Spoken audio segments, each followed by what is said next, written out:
Shalom. Here we are again, celebrating the beginning of a new month, the month of Sivan. Tonight, as the new moon rises on the horizon, expectations also rise in our hearts and minds what this month will bring us. Will it be a good one or a hard one? This is the month we celebrate Shavuot. After 7 weeks of counting the days of the Omer, we finally arrived to the moment we receive the Torah, the instructions to our people, directly from God to us. On this very night, 3,300 years ago, the Torah tells us that Israel camped before the mountain. We are talking about Exodus 19:2. Initially, the verb they camped is used in the plural form, vayachanu, but then it changes to vayichan in a singular form. What does this small change teach us? When God gave the Torah to Israel, we arrived here as many different people, but then suddenly we camped before Him as one. We were there together in unity with one heart. When God promised Abraham that He would bless him and make him a great nation, I'm sure our father Abraham did not consider all the ramifications of this promise. Because of this promise, we had to be put through the desert. We had to be purified, tested, trained, and isolated from all the nations around us. Because of this promise and the responsibility of being light to the world, we have been ostracized, criticized, demonized, and martyrized throughout the centuries. This is the price Israel had to pay when we were chosen to be a kingdom of priests and a holy nation. Was it worthy? You tell me. If we have Western civilization today, it's a consequence of the church's expansion in the last 2 millennia. Everyone has access to God's words and instructions. They were revealed to us Jews and protected since that gathering when Israel was camped in front of the mountain. Judaic Christian traditions transformed humanity from pagan tribes fighting each other to the modern and complex society we see today. As I said before, Western civilization represents today almost 50% of mankind. 1/3 of all the people alive today are Christians. And all of this happened as a consequence of God's influence on the smallest of all the peoples. Even today, Jewish people represent 0.2% of world's population, yet we are holding 22% of the Nobel Prizes. Was it worthwhile?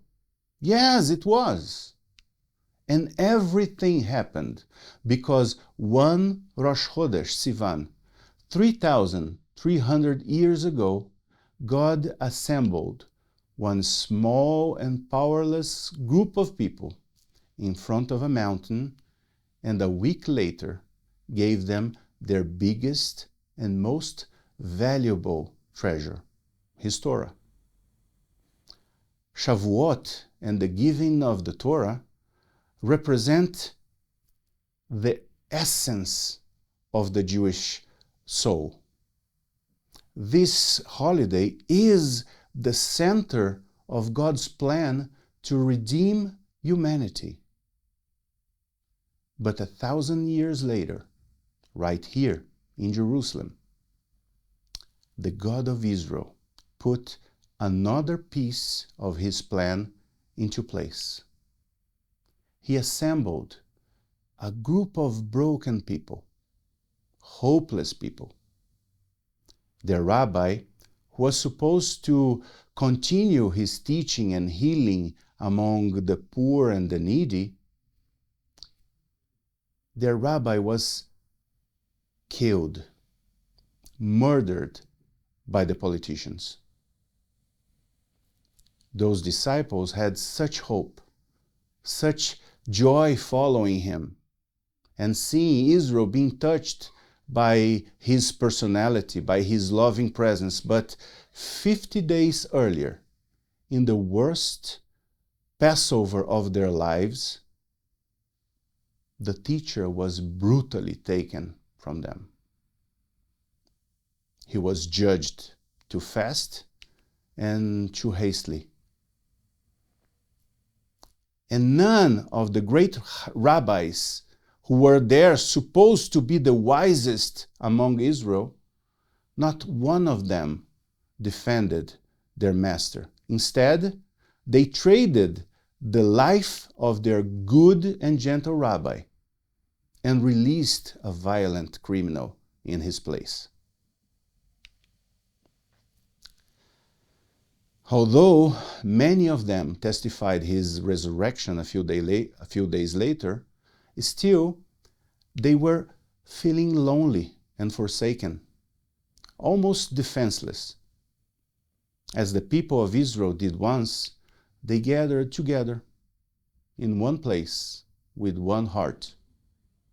Suddenly, the presence of God fell upon them.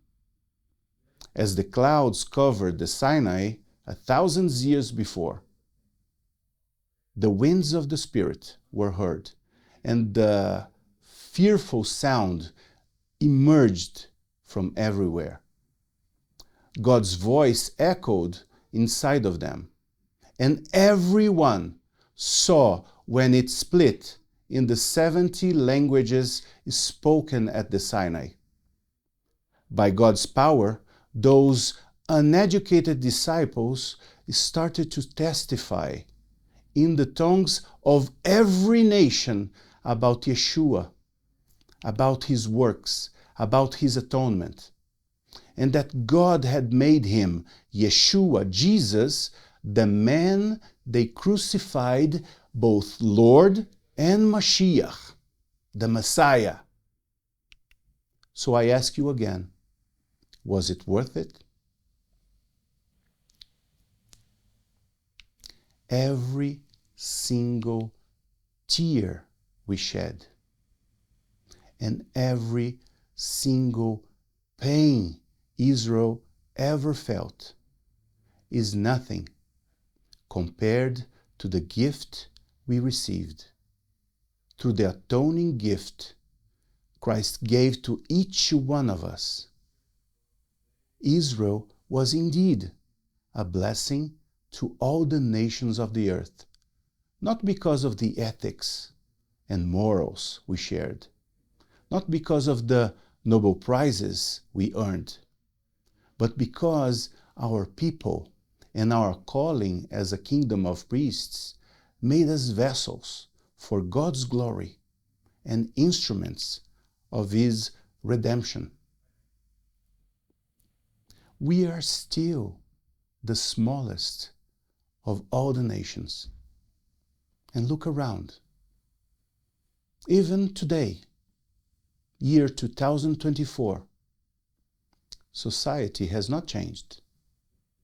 Israel is still being persecuted, raped, murdered. The nations and their politicians, in their delusions, still defy God's election and plan our eradication.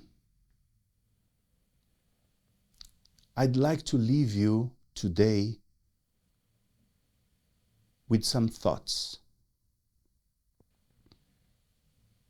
When will the church, our younger brothers, realize that their older brothers, the Jews, are on the front line of a spiritual battle? When will you notice that your intercession and your fellowship are not only moral obligation, but the main reason you were grafted in the olive tree, according to Romans 11. And most importantly, don't you know that the deliverer will come from Zion and that he will turn godlessness away from Jacob? Listen to me. In the end, Jacob, Israel, will be saved. All Israel will be saved. God wins.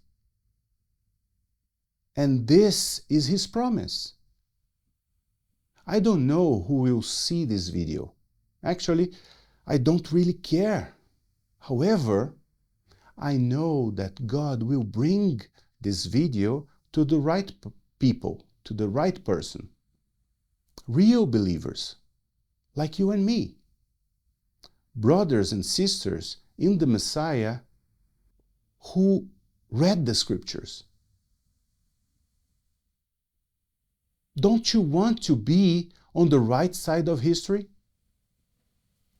Don't you want to be on the winning side of this awful battle? Aren't you supposed to fight everything evil and be on the side of truth? If so, there's a way of showing it. Praying for and defending your family here in Israel. You have brothers and sisters here. Not only among Jewish believers in Yeshua, but all Jews are your family. You were adopted as one of us and grafted in the same tree.